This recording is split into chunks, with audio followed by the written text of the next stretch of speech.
Alright, today we're going to go take a little venture down into the old haunted forest that I used to do and show a little background of what I've done in my haunted experience.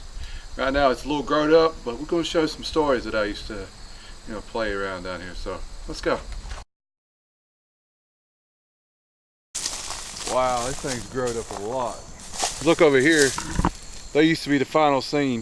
The final scene basically was a Highlander scene, so it's like my father and another guy. It was sword fighting, and at the very end the guy switched down and cut him, and it looked like he cut his head off and he came running out. It was really cool, but now it's just so grown up. Now a lot of people ask me, where's your background come from? Well, my background starts out in these woods right here. When I was 9 years old, my daddy started doing the haunted forest. The haunted forest in Ellenboro, North Carolina was probably way above its time when we did it. We had a lot of gags that nobody really seen. So the day I come down here in the woods, I just come down for vacation to see my father, and I wanted to see what it looked like. So that's what it looks like. It's all dilapidated. It's kind of heartbreaking a little bit. It's all dilapidated. All the work we put in, years and years and days after school and days on the weekends. Like this. Here's a little simple, easy way to do. This is a light that we used to do our paths with. We used to light the path with these. You could buy these at the yard sales. You could buy these at the flea markets. You could buy these anywhere. These basically are outdoor lights for the front of your houses. We used to run power with Romex from the front through the trees. And if I see something, I'll show it to you. That the trees actually grew through, the Romex grew through the trees. It's been that long. But we used to run Romex from the top to the bottom. Each individual scene had their own power box. And we used to light the paths with these, like black, red, to set the moods.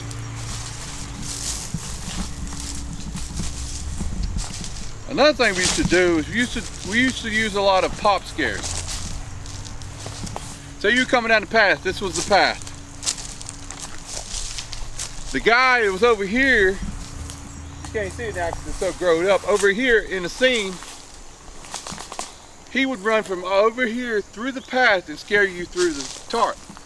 Then he would run back over there and scare the people over there. So it was utilizing the actors we had in the big space we had.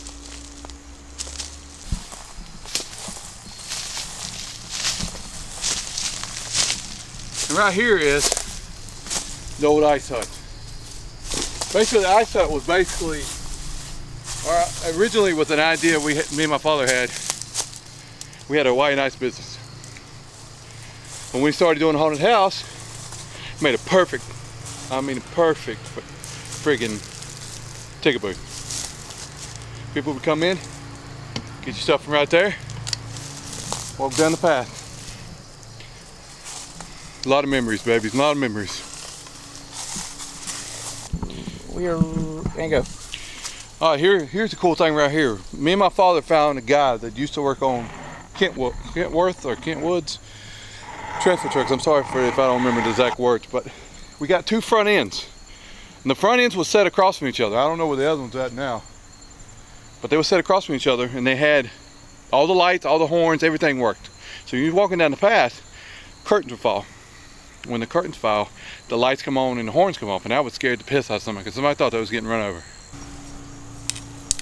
We used to go to the sawmill, and they used to have slabs. Slabs are basically the leftovers when they cut logs. And we used to take, say this is our scene. This tree, this tree, this tree, that tree. So we used to take our slabs and we'd outline 8 foot up, all the way around to the ground, making a doorway in and out. Then we would take the cable here, run it from one end to the other, take the 55-gallon drum lid, which I just seen one on the ground, and we would take it and we would attach that lid to that chain right there. Then we would take the canvas, after we know we got a high enough pitch, we would take the canvas, we would lay it out.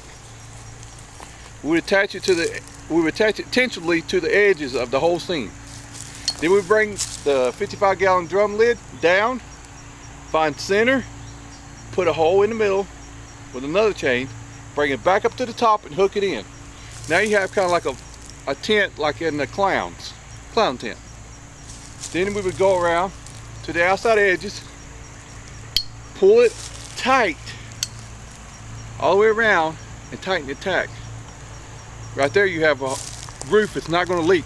Now if you did have sagging in different areas, what we would do is take string and drill holes in the lid and run string to the edge corners, and it would bring up like a roof rafters. So that's the old way we used to do it.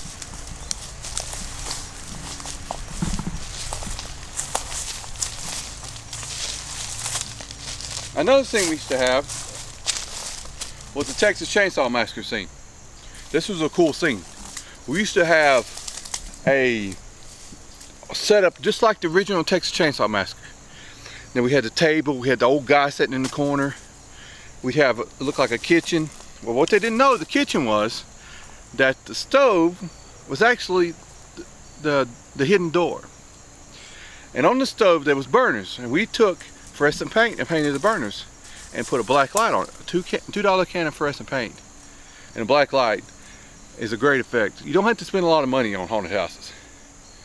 Sometimes you do, but if you can get away with it, there's always cheaper ways to do it.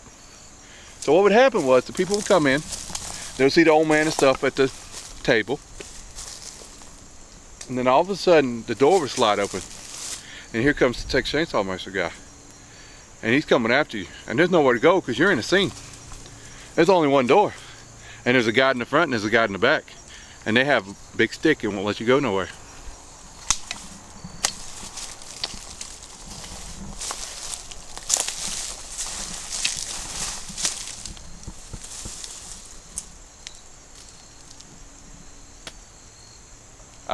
I don't remember which way we went. Go through that thing. See where that goes, I think, to the Freddy scene. Where that wood is. I'm just gonna let you walk down towards there and I'll get in front of you.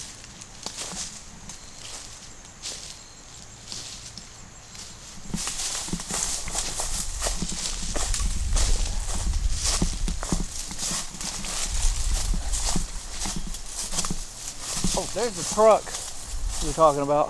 Yep. It's still here.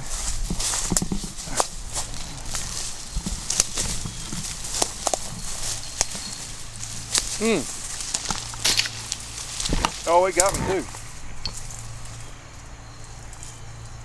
Yeah, it's down here. Can you chop your way through? Yeah, as soon as I get the briar in my hand. Oh, shit. Oh, yeah, there's a big patch right here. Ow! I don't think,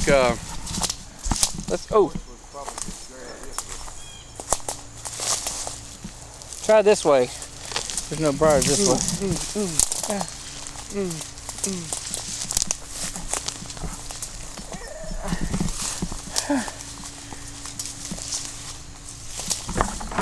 Here we go. This is that other one. You should be able to cut through here, maybe through here.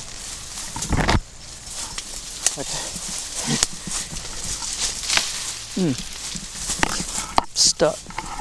Damn.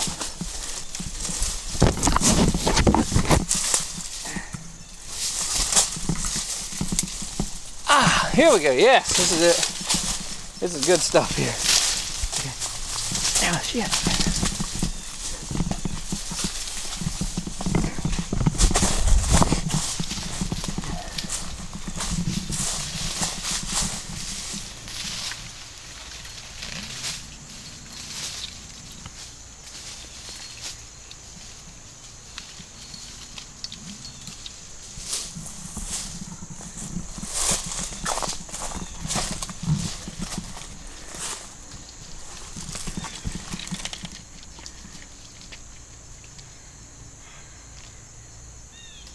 I know what this is. This is Freddy's seat. Tell you what, when you walk, come walk and stand like right here at the edge of this pole. Oh, wait. We come now? Yeah.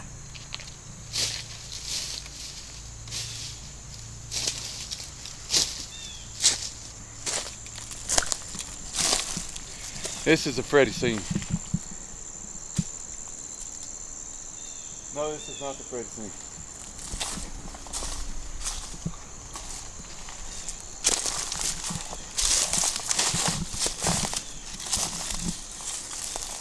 That's the Freddy scene.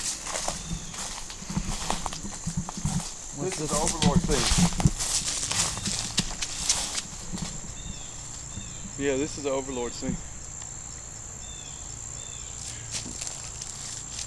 I'm trying to map it out in my head here without a win.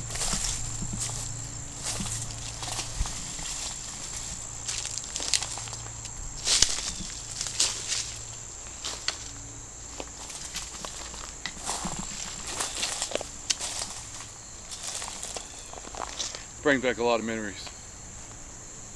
This is the Overlord scene. Back over here would be where the wizard was. Here's some fabric right here where the wizard. You got bees everywhere.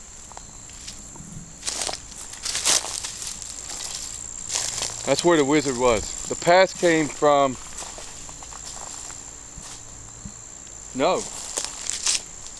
This is where the skull was. This is where the wizard was, over here.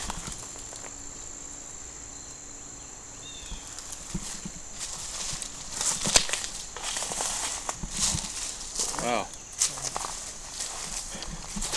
One year we did it on an Overlord scene. One year we did a skull that had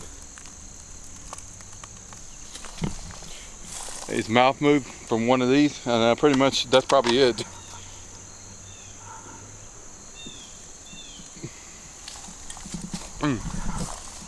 There's a skull. There's a skull there. You can pick it up. This is the skull. There's a big hole right there, and I'm afraid to.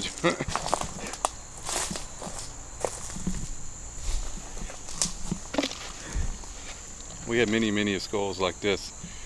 You make them look creepy for you.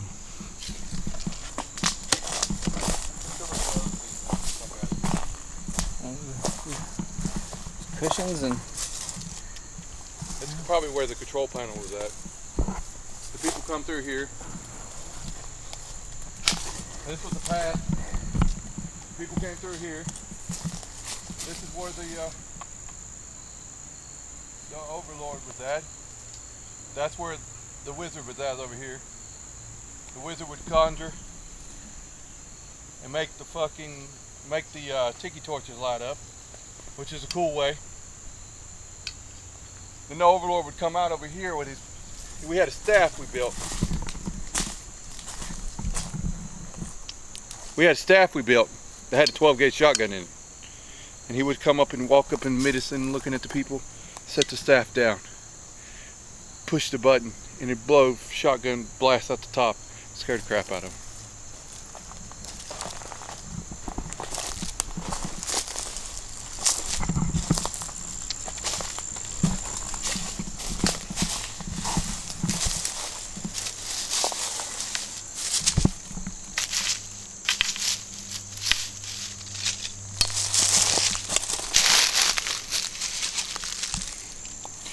Wow.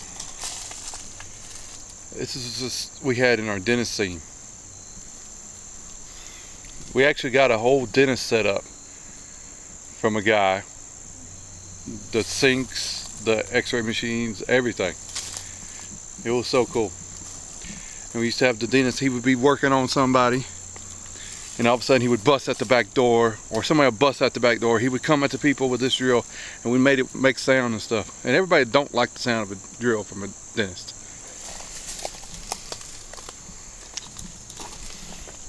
And I think I'm gonna take this with me.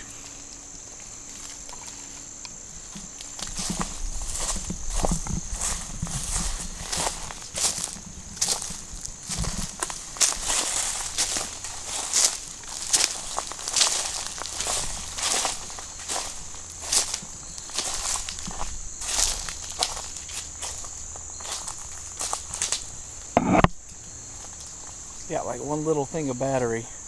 So let's see if you did this big thing because it's still pretty much intact. It looks great. Are you ready? Yep. Right here was the Freddy scene. If you'll see back at this back wall right here, the two 4x4s standing up, we built a platform that made it look like the floor. Now right in here, in this area right here was a trampoline. Now what Freddy would do is a girl was laying on the bed, he would reach through the back, grab her, the lights would go off. As he grabbed her, she would roll out the back right there, and you'll see that little piece of wood right there is hanging off. That was the platform. She would roll out there, he would come through the bed. And when the lights come back on, he was in mid-air jumping on the trampoline and the people was coming. So that was probably the best scene. That was my favorite scene. And now it's in ruins. I'm gonna put one more last thing right here. Okay.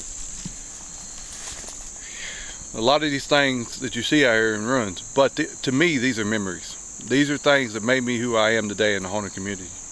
Right now, if I did not do this stuff and build this stuff the way I did, I wouldn't know as much as I do today. So, just remember, always remember your past. You can't go forward unless you know your past.